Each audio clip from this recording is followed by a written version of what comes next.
Hi, I'm Marina Sirtis, and you're going boldly with Beyond Trek podcast. This is Beyond Trek Podcast, your source for Star Trek on social media and around the web. I'm Big J. I'm Watney. And I'm Dag, the Trivia Master. You can find us on Facebook at Beyond Trek Podcast and on Twitter at Beyond Trek Pod.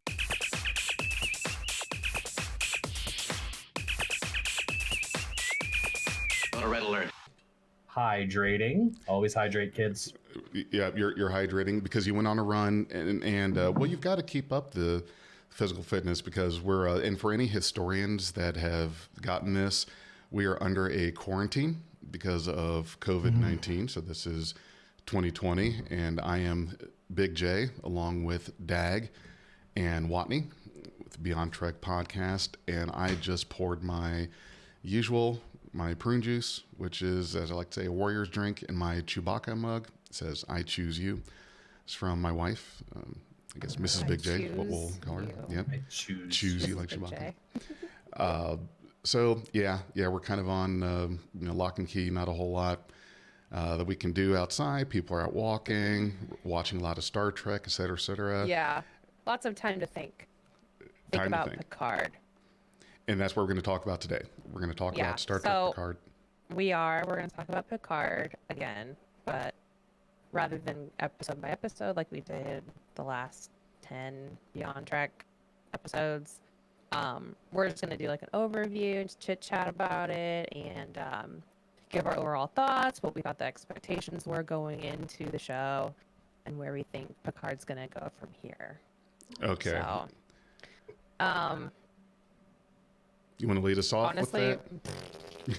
Sure. I mean, like, where do we even start with Picard? Because the hype, I feel, was, like, huge. For Picard, they showed him with a dog in his vineyard. Like, how much fan service can you possibly get? We did a whole show about the dog. Yeah, exactly. The dog was, like, the big thing when the poster was revealed. We knew Picard was happening, that they were shooting, and then they released the poster. And everyone started freaking out because there's a puppy. Little did they not tell you that that puppy's only going to be in 2 episodes. That was a shame. Poor doggy. I know. I feel like it was kind of bait and switch, honestly. Why can't you have number 1 on the ship? He's a dog. I don't know. Well, I'm sure they didn't want to kind of copy the whole, like they did in Enterprise with having Porthos on there, but now that we've seen the whole season and we can look back in hindsight at Picard, let me just tell you where I was at when this started. So in my headspace, I was very excited to see a character. Whoops, we lost Waddy. There she is. Okay. Mm-hmm. Very excited to see a character that, I kind of grew up with. I was, let's see, TNG aired in '87. I was 10, going on 10 at that time. Felt like I grew up with the Next Generation. And now, all this time later, I've got a teenager of my own, got a few kids. My oldest son, Nacho, he now gets to see this character on TV like I did about his age. And that's what I was excited about. I don't know about anyone else, and I've said this throughout the whole season, that whether you think it's good or bad or whatever opinion you have on it, for me personally, being able to do that, I just feel like that's kind of unheard of. Like this is the same character now that I get to share with you. And that was where a lot of my excitement was, just being able to see Patrick Stewart again and to see where the character was going to go. And with what they did with Picard, we knew as we were going in that he had left Starfleet. And there was all kinds of theories and rumors. Why would he leave Starfleet? Found out he was an admiral. What could possibly have happened to cause that? All the theories and conjecture going around, et cetera, et cetera. But how about you guys? I mean, where were you at? What were you feeling when you saw the announcement, or if you saw the YouTube video at the, I believe it was the San Diego Comic-Con, when Patrick Stewart came out on stage and talked about that. Dag, how about you? Go ahead. You're muted. No, I got super excited to see Patrick Stewart step back into the roles. I remember live tweeting the Comic-Con reveals. That was when Jerry Ryan retweeted that one thing. We got like 10,000 views out of it. It was like, oh yes, it was the high point of our Beyond Trek career so far. Thank you, Jerry Ryan, if you ever watch this. I got Also, really I love hyped. you. and we love you. Yes. That goes without. If Jerry Ryan was on Cameo, I would GoFundMe to get Jerry Ryan to do the thing. I have a feeling she might show up there at some point because, like, kind of a huge thing within the Trek people. So far. So I got hype. I got hype for Patrick. I got hype for Jerry. I got hype for Jonathan. And when I learned that Frakes was returning to direct, I was like, there's zero chance that Frakes is just going to direct a couple of episodes and walk away. He is totally going to put a uniform back on. I thought that at the time. And I was content with Nepenthe as his appearance. I was like, cool, yeah, that's great. But I also didn't think Riker was going to walk. But anyway, Comic-Con. Yeah, I got so hyped up for that. I was live tweeting every reveal. Everybody was just going ballistic. And the energy was palpable. So yeah, that was my Comic-Con hype experience.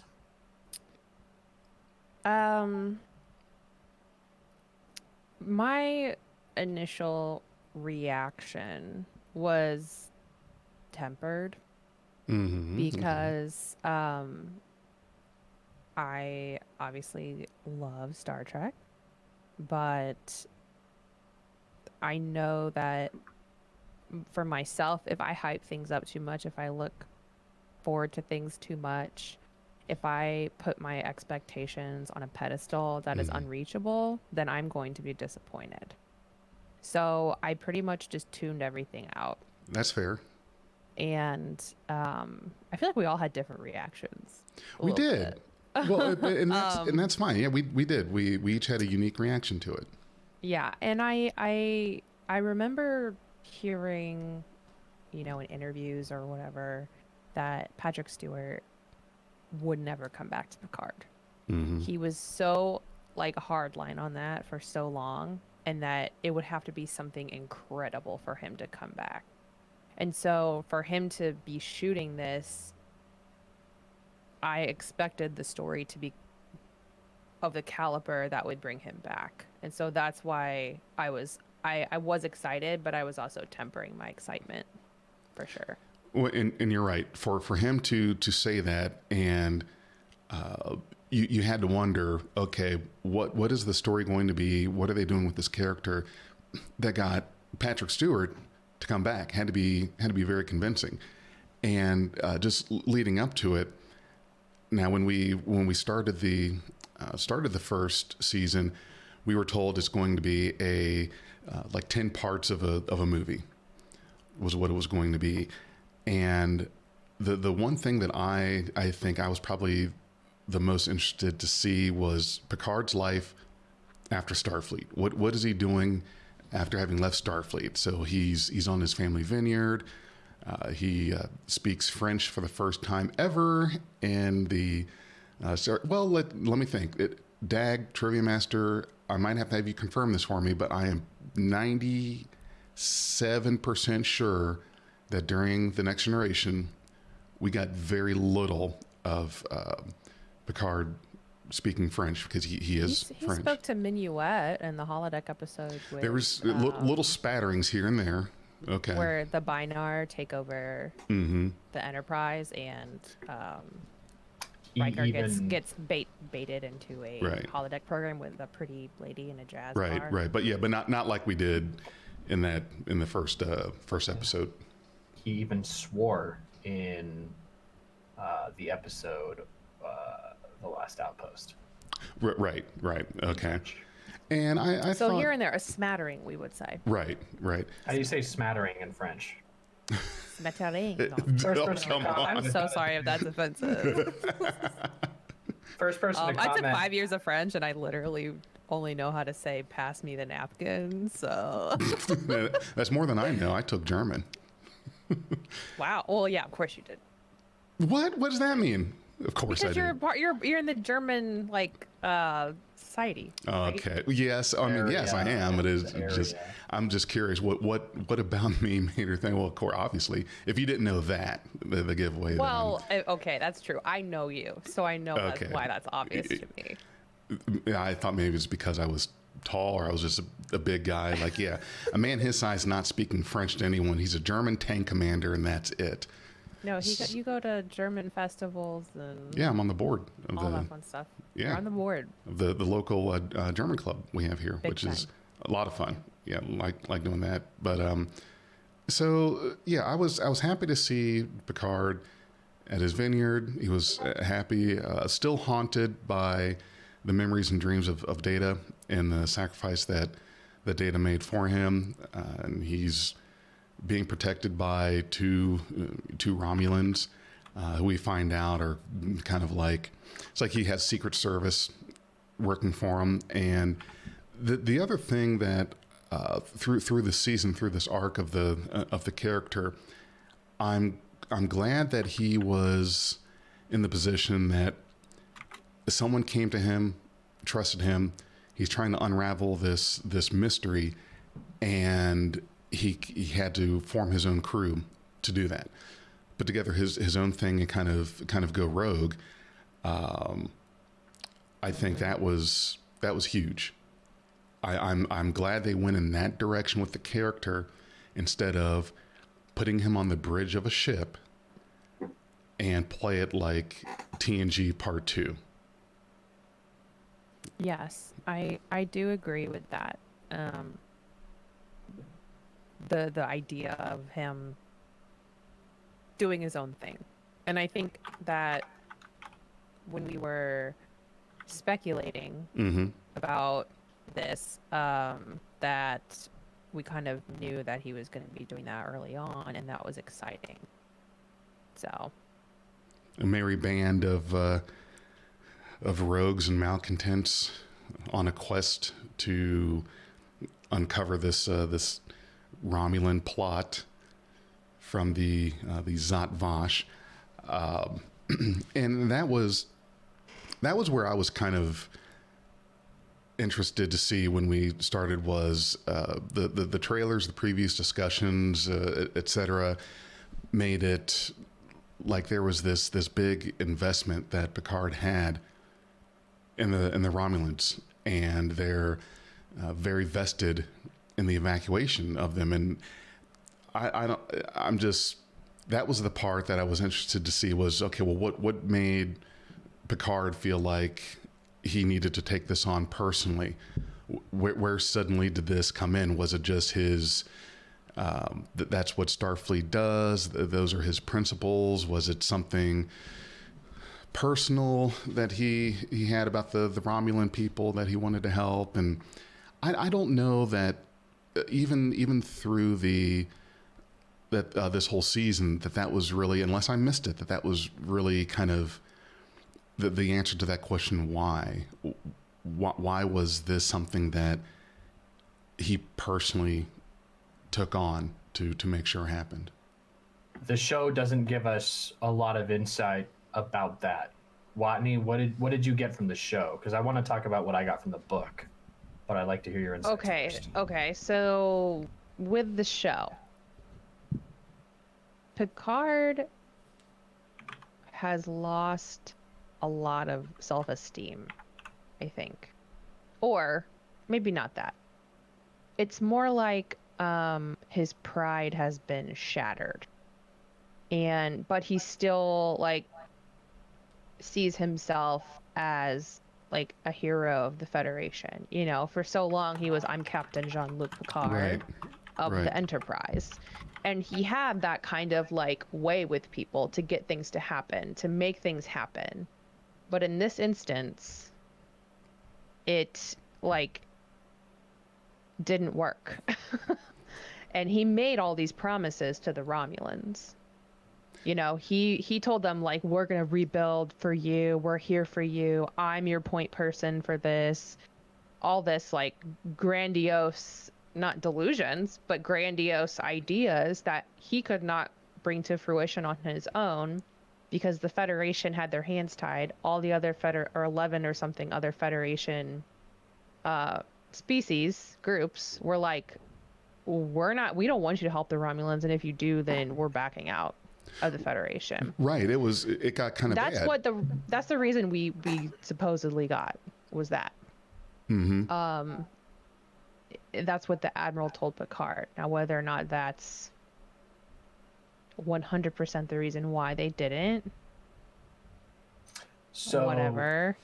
Well, I believe in, and plus they had just had 10,000 warp capable ferries obliterated, and their primary shipyard destroyed. Mars atmosphere on fire. It's going to be uninhabitable for 1,000 years or something. Was that something like that? So long time. So basically, after that disaster, it was just there was nothing left.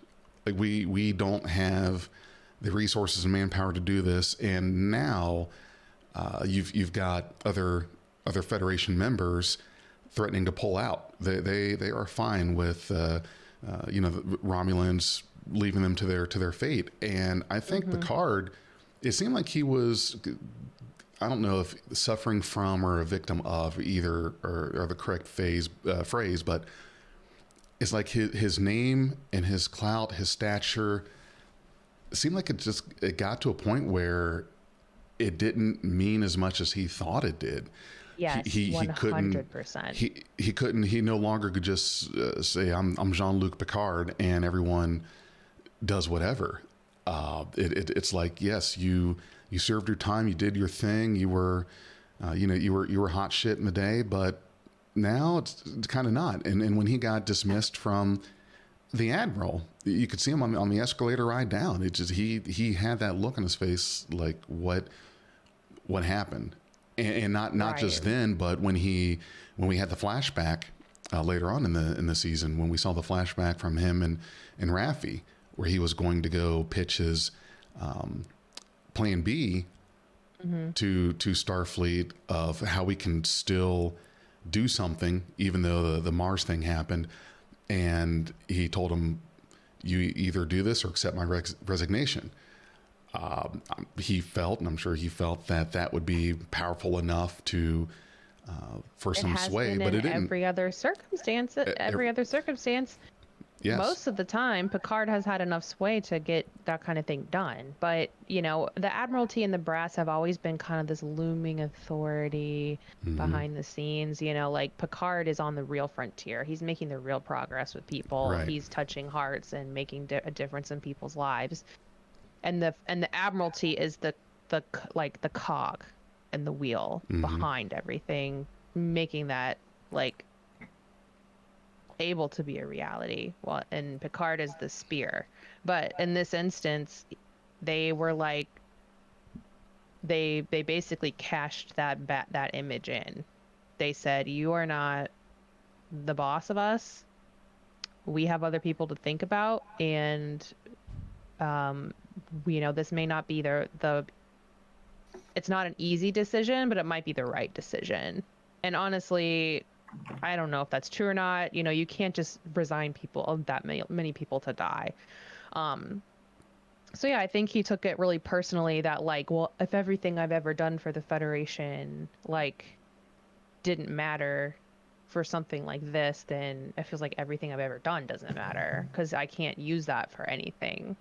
Instead of being like just within him as a person, a whole person and who he is, and discovering that inside part of himself, everything seems to be an external play with Picard. It's like, how can he relate to the Federation, how can he relate to the Romulans, not who he is. It didn't really feel like a who he is type thing.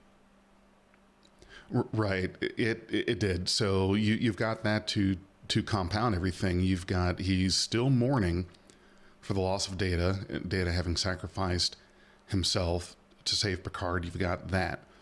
You have Picard put his reputation on the line, his career, everything that he had on the line for the Romulans to help them, and that was shattered. His career gone, goes into retirement, and Deep Six, the career of another officer, a close friend in Raffi. So you have this chain of demoralizing events that are happening, and now you're left with this man that is living in regret, living in still in mourning. He's got his vineyard. He's trying to find that place of happiness, and then he feels invigorated when Dodge comes to see him, and something in me says, I know who you are. I feel safe with you, and Picard sees her killed by these at the time mysterious Romulan task force, and that gets him wanting to go back out into space. And his friend from back in the days of the Stargazer asked him, "Are you sure you want to go back out there?" And Picard said, "Now more than ever," especially considering this mystery ailment. At the time, it was a mystery ailment that he had this brain condition. And he felt, it really seemed like he felt alive again, because Picard's place was out in the stars, and doing what's right. That's the main thing. Is he has a very high moral compass, wants to do the right thing, and wants to get to the bottom of it. There's something that's not right, and something's not right. Something's not adding up. It's looking like it was the whole thing with the synth was a plot. Ended up being as we found out, an internal thing with Commodore O, the half Romulan, half Vulcan with shades. Yeah, Commodore shades. But that was a big swing for Picard, and we got to see his PTSD, how he handled being on interacting with the Borg, being on a Borg cube again. So he had a rich arc, which I think we all knew he was going to have. Dag, what was your feeling and take of how he went from, I guess, this broken man in mourning, more or less drummed out of Starfleet, served as walking papers. His name doesn't carry the weight that it used to, and now he eventually was vindicated. Took a while to get there. There's a lot of stuff in my head that had to add up to make sense for the show. And I keep going back. This is a doozy, but I keep going back to Kirk telling him to never let them promote him. Mm-hmm. Never do anything that takes him off the bridge of his ship, because while he's there, he can make a difference. And just going from generations forward, in generations with Kirk, he saves the lives of those Viridians. In First Contact, his ship alone is capable of carrying an effective chain of command to lead a two-front attack against the Borg. One, up on the ship, and two, making sure that the damage they wrought on the Phoenix is repaired and the Phoenix launches on time. Like, that's an incredible logistic command thing to do. The man should have been offered Admiralty then, and he might have been. He might have emerged from that time portal after First Contact, and they'd be like, so you're an admiral now? And he'd be like, no. No. So that happens. Then insurrection happens, and we expose a corrupt admiral, a virtually genocidal plot to bring the Fountain of Youth to the Federation during a time of war. And Picard stands for his virtues then. And then, of course, Nemesis, we're literally saving the planet from a Romulan threat. And Data sacrifices himself. And so every single time these things have to happen, there's got to be some kind of conversation where Picard gets considered, and through one reason or another, he's turned down for this admiralty that he probably deserved a few times over. In the book, The Last Best Hope by Uma McCormick, it opens with, it's just a couple of years after Nemesis. And it opens with basically this Federation intelligence officer giving a presentation on the Romulan sun, the readings of the Romulan sun, what's happening there, and it's going to go nova in the next 7 to 10 years. The person giving that presentation is Raffi.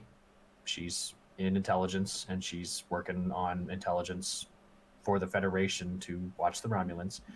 And during this conversation, the CNC and the fleet admiral that we saw in Picard, who's just a captain at this time, they're both talking to Picard about somebody who needs to lead up this, and he's like, "Absolutely, I'll do this." And they're like, "Cool, here's your Admiral Pips. We're taking you off the Enterprise, and you're going to have an office in San Francisco, and you're going to have all the people that you need. The top minds in logistics are going to work with you to get this done." He calls people on the Enterprise to say his goodbye. Everybody except Geordi, like, fare thee wells. Geordi actually goes to work at Utopia Planitia in Mars to head up the construction efforts. It's Geordi and one other engineer's decision to use biosynthetic labor to get the synths made, and they talk to Maddox, and that gets all that done. Meanwhile, Picard spends 5 years fighting Federation bureaucracy, an upstart politician, and even like the Romulan own culture and also bureaucracy. He spends 5 years relocating millions with just a small fleet, fighting all of these things. And so each time it's just chipping away at him. You just get this sense in the book that every time he talks to an admiral, it's chipping away at him. Every time he tries to land the Romulans on a planet where they were promised there would be places built, and there's these tent towns, tent cities that these Romulans are going to. And the Romulan authorities are saying, "You know what? We did the best we could. They're our citizens. You're going to turn them over, or there's going to be a diplomatic incident." So he has to let thousands of these Romulans that he's ferried from their homes pick up everything and go to these tent cities. And that's demoralizing, and it's tearing at him. And he's like asking the Federation, "Why aren't we helping these people? Like, we only have so much we can do." This upstart politician keeps going, "How come the core worlds get everything they want and all the people on the border get nothing?" And she gets elected and very much builds a reputation. And that starts influencing public opinion, and it starts getting the Federation Council involved, and they're leaning on Starfleet. And all the time, Picard is saying, "Don't worry about it. We'll take care of this. This is what we do. Ignore all that. It's BS." One thing I did like is it added to the universe. In the Next Generation, all we ever got was Picard's word is the end all be all, and we all hinged on it. And that might have been an expectation that we had going into Picard. We would all hinge on Picard's word again, and come to find he ain't the hot guy on the block anymore. He's this broken man who's been demoralized, who's been publicly rebuked, and he's living out the rest of his life on his estate. And that's where we went into with the knowledge from the book before I started watching the show. And again, And you read this before the show? I did. Or like mid-beginning or something? I listened to this book before the show premiered. Okay. So it filled in some, so you already went into it, having some of those gaps filled in and seeing what he went through to make the whole effort happen. And then for the synth attack to go down, then that just feels like, from what you've just told me, it seems like that is even more of a punch to the gut than than the show made it. I mean, Yeah, it was he definitely was- bad, but Yeah, he was steamrolling through all of these obstacles, all these political obstacles. In private, he and Rappy would have conversation. He would talk about how weary he was from having to defend himself on so many fronts. But then he's on Vashti, and Elnor's there, and they're playing swords and reading books, and he gets a phone call. Hey, the synths just destroyed Mars. Full stop. He was broken, and all the way on the flight back he's going, I don't know how we're going to do this. Now, one of the things that was interesting that's kind of weird was like they played off Mars as if it's the only place in the whole Federation where they construct ships, and we know that's not true. right, we know that. But also, like, why weren't we leveraging political favors? Picard was the arbiter of secession. He Where were the survived Klingons? Cardassian torture. Exactly my point. Arbiter of secession. Chancellor Chancellor Martok should have been like, "Here, have my whole fleet." Right. I mean, where were the Klingons? Where were the, we know the Cardassians, as a stipulation of the Dominion War, were to not have a military. So basically their main ally were the Klingon Empire. And I could see some pushback there, Right. just because they never let go of the, oh my God, the surprise attack that Ron was on Kinnemer. They never Right. let the Kinnemer incident go. That was so long ago, but that stays with them. They hold a grudge. So, but I could see that Picard could pull with Martok and probably pull in a favor from Worf, talk him into some ships, 40, 50, 100. I could see that happening. But again, it was one of those, Starfleet carries the brunt of it. You don't have any of the other allies, I guess, really contribute to it. And hell, you've got some wanting to pull out from it. So that just adds to it. He has to fight this uphill battle the entire way. Then that happens. So I can see that now. I could see that he feels like this is my last chance. This is my last chance at making a difference. Just like Kirk said, get back in that chair, take that center seat, and go save lives again. And it looked like he felt more energized. He felt alive again, and he's serving this purpose. And as we get to the end of the season, him being able to make peace with Data finally, and the conversation they had, and you get to see that Data really meant a lot to him, and he really meant a lot to Data. He was able to get some closure. He's finally able to get some closure there, which I think really took a lot off of Picard's soul, a lot of that weight, a lot of that heaviness there to be able to say goodbye, which he was not able to do when they were on that ship in the events of Star Trek Nemesis, on the Scimitar. He was not able to say goodbye to him properly, and believed he had lost him, but Picard got that, and he's got a fresh new body to live in as well. And I think I would like to not on this one, but for listeners and audience out there, there's a really big philosophical discussion that I think we'd like to have with that, as is this Picard now? Is it still him? But maybe we touch on that as we go more into talking about the synth themselves. Might be a bit deep to get into here. Want to give I have thoughts feelings. on? You've got feelings. I got feelings and words about that. I feel like we touched on that an episode or two We did. ago, maybe on the finale. But I mean, yeah, sure. When you put the words mind transfer into the dialogue, that certainly means Picard's consciousness is being transferred from one place to another. Yeah. But the Picard that we knew, the one whose body was turned into Locutus, the one with the Durtanium heart, that Picard is gone. Right. the combination of body and soul consciousness that we saw in all of TNG in the movies, That's gone. that's gone forever. And I'm upset with the writers for doing that. I mean, Yeah, the writers definitely meant to say, hey, we transferred his entire consciousness. It's the exact same person. He's totally fine. He just got a new body. And I'm like, no, you get to you kill him and then you you reverse that thing. You reverse it. Right. No, like that's lazy ass writing, honestly.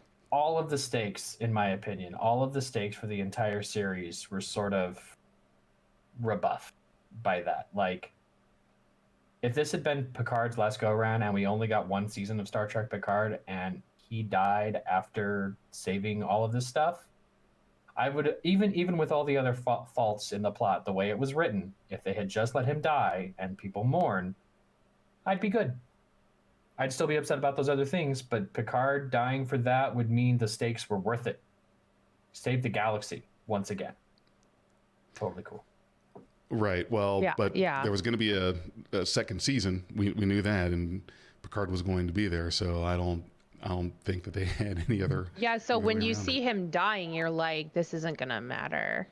Right. Exactly. Because we'd already so- seen him ask Whoopi to be in season 2. Exactly. So, which is going to be spectacular. So, yeah, I mean, that's so now the Picard that we knew, and granted, I totally get that. Not the same body, but my whole thing was, well, what makes a person a person? Is it their physical body, the physical vessel, or is it the mind and experiences that makes you who you are? It is the combination of those two things. It's not either or. It's not logic versus emotion. You can have both. Both can exist at the same time. That's another thing Trek had. Like, Vulcans are the super logical species, no emotion. And then when they do have emotion, they don't know how to fucking deal with it. It's like, the whole Tuvok thing where they shut off his logical side of his brain. Like, that Yes. was insane. And You just- suddenly he's homicidal. I know. That's crazy. It's like if you didn't have any control over your emotions, you're suddenly a bad person. Well, yeah, I think that he just did not know how to handle it, and so it came out however it needed to narratively. However, they needed to have him say things to Janeway that they needed to say. So, I think that's good for our review of Picard. Unless you Anyone guys have any final burning words. desires? Yeah, any final words, burning desires? No, I think next episode, this will be a two-parter, by the way. So part 2, we're going to talk about what we think is going to happen in season 2, where the narrative might go. I know Dag did a lot of work rewriting some aspects of season 1, so I'd love to hear that. We might go into depth with some more of the character arcs over this season. Yeah, because we're going to have a kind of a series. Our next few episodes are going to cover the different characters, some of these different arcs. Of The ultimate retrospective of Star Trek Picard, brought to you by Beyond Trek Podcast. That's right. Yes. So please come back. We're going to have more. Next episode, we're planning on getting a little more into going forward with Picard in season 2. And down the line, we're going to look at some of the other characters and their arcs, Girardi, Rios, Raffi, and it'll be great. It's going to be a multi-part breakdown review of the first season of Star Trek Picard. That's right. Thank you so Live long and much for prosper. watching, and Don't forget your live long and prosper. Social distancing. Stay safe out there. Bye. Bye. We are Beyond Trek Podcast. Lower your inhibitions and surrender your ears. We will add inspirational and hilarious Trek content to your day. Your attention will adapt to subscribe to us. Resistance is futile.